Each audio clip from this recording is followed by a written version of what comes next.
in this video. I'm going to talk now about my wife's half of the permanent residency application, sponsorship forms. And it also starts off with a checklist. You can get this checklist from the country specific part of the website. So there's going to be a little bit different of a checklist depending on what countries you're applying from. And in this checklist at the back is also additional details depending if she's from Jordan, Iraq, Lebanon, or Syria, or additional details if you're from Iran. After the 7 pages of the checklist, we've got our generic application form into Canada, and you fill this one out on the internet. It's about 5 pages, including a page of these bar graphs that prints out after you filled out your application. After that, we have 4 pages of a Schedule A background declaration. And in it, she talks about her mom and dad. She has to write her name in her native language. And then again, it asks about education and job histories, military service, and then of course your signature at the back of the 4th page. After that, we have the big one, which is the Sponsored Spouse Partner Questionnaire, Form IMM 5490. And it is 6 pages, but it is really quite a bit more than that with the few appendixes I added. And I'm going to go through this really quickly. This is what the first page looks like. And this is how thick it is with all of the appendixes added. And actually that's even a bit of a lie, because throughout this application, the 5490, I am constantly referring to one of these 100 pictures. And I have them all dated and who's in the picture and where it was taken, and I also numbered them photos 1 all the way through 41. And so we'll go through this. The first major question it asks is, did you give your sponsor any gifts, or did your sponsor give you any gifts? Where and when did you and your sponsor meet for the first time in person?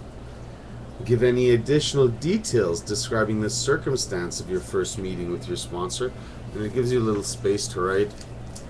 And of course I added a couple paragraphs as an appendix to that one question. Then the next major question is, describe how your relationship developed after your first contact meeting with your sponsor, and if you and your sponsor dated or went on any outings or trips together. Provide photos and documentary evidence of events or activities in which you both participated. So I started it here and wrote continued on Appendix B at the end here. And then we're on to the appendix, which is actually 3 pages. So here in the first paragraph, I begin referencing photos 1 and 2, photos 3 and 4, photo 5, and all the way through to the 40th photo. So I've got 3 pages of an appendix talking about everything that occurred in our relationship since we met, since our first meeting, some of the trips we went on, some of the special events we've attended together, some of the family members she's met or I've met. The next important question is, was there a formal ceremony to recognize or celebrate the engagement? Again, they give you a space to write an answer, and I have it finished with an Appendix C. That appendix is very small, but it just finishes it off a little. Next, was there a formal ceremony to recognize or celebrate the marriage? And they give you a little more space to write here, and I actually didn't have to add another appendix on a separate piece of paper, but they really do mention it here. Attach photos if any, and use a separate piece of paper if you have to. But I did go into a good description of our wedding, and there's more of a description in my 3-page letter here. And then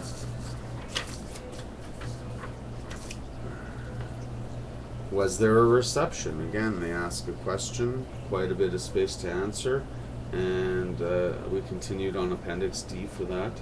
Was there a honeymoon? Again, they ask if there's a honeymoon, ask you to describe any details. We haven't had a honeymoon really yet, so that was a small description. There's my Appendix D for the last question. And then here are questions about maintaining contact. Has your sponsor visited you during the period of your relationship? I answered no, and I explained why I can't visit her.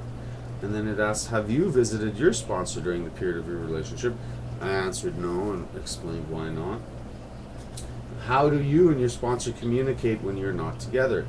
Here is a nice little section I filled up to the brim with how we communicate, talking about Skype and the messaging and the phone cards. How often and in what language do you communicate? And again, I talk about how we communicate generally in English, but kid around in Farsi, German, and Spanish. And the final page where she has to sign.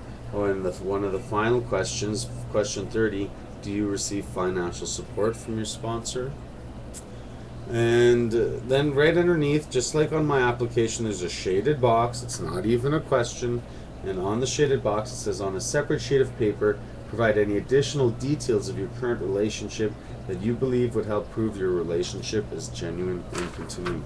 Again, it's supposed to be the most important question of the whole application. So I suggested to my wife that she fill out her application, she fill out that letter in her native language script. And so she wrote a page and a half, all in Farsi.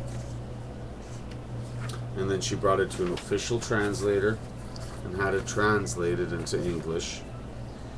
So that is her question to that answer. And again, quickly, I've got 40 photos here. They're all referenced to in the 5480 application questionnaire. And they're all marked, all labeled. And then there's also an additional family information name or additional family information form where they ask her again to write her family names of her sisters and siblings and parents in the native script. And then here we go into her official translation from Persian of her national identification card. It's a few pages long. And then there's another 4-page questionnaire, supplementary information form. And this came with that region-specific form. And the first one is asking about her travel history. And then it goes into about education, employment history, military service,